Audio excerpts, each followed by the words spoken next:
bu gök tanrı inancını araştırırken ben kaynaklara dayanarak bakarsan Saha Türkleri bu inanç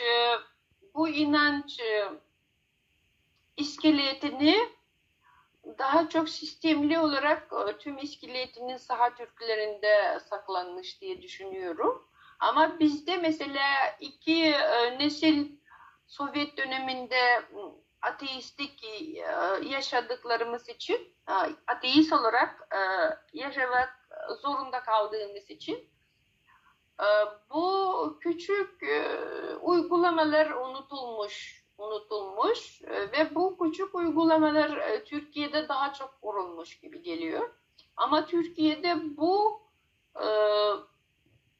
ayinleri diyeceğiz. Bunu neden yaptıkları, ne anlama geldiğini unutulmuş. Mesela biz bu Oktay Bey'le dün biraz konuşmuştuk.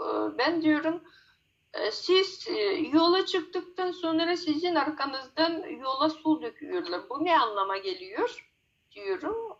Polat Bey de dedi, daha çok hızlı dönsün diye su döküyorlar dedi. Ben de diyorum bu gök tanrı inancına göre su daha çok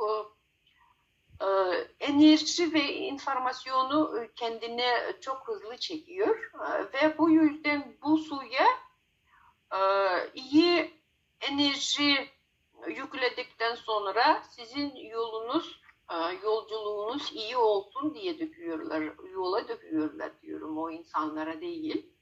O yüzden bu insanlar çok hızlı dönsün diye değil, yolculuğunuz iyi olsun diye döküyorlar.